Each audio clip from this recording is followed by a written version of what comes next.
A Michigan cancer researcher says her funding is in purgatory.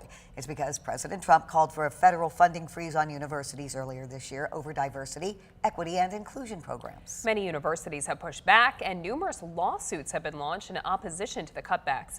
In the meantime, researchers who rely on the funding say the freeze is preventing them from completing their work, including one I spoke with at MSU. On the campus of Michigan State University, medical innovation is being done inside these labs. Look at our cancer cells under the microscope. Teeny tiny cancer cells That's become resistant to one of the common treatments. that could crack the code on a cure. So a woman's risk for breast cancer is 1 in 8. But that cure can only be found with the work of great researchers. Jamie Bernard Difficult but very rewarding. is an associate professor of pharmacology and toxicology at MSU. In 2015, I started here at Michigan State. It was my first faculty position. And about a year later, my mother was diagnosed with breast cancer. Bernard began her focus on breast cancer research. How the environment and lifestyle factors could impact a risk for a breast cancer.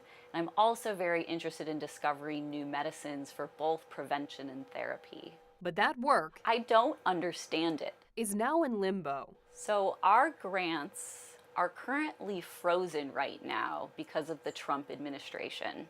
Not only does federal grant money directly support her lab and her research, but it also goes to the institution to support all the infrastructure around her work. They're caught up in some type of grant purgatory where they're just stuck.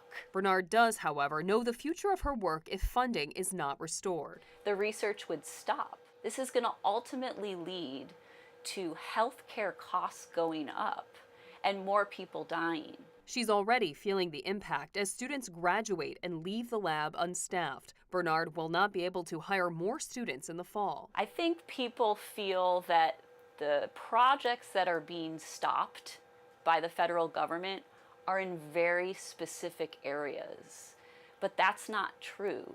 Bernard's mother is in remission from her breast cancer, but she knows there are millions more women fighting the disease, and she hopes to continue to help. I'm very disappointed to the point where I'm almost devastated that this could be our future.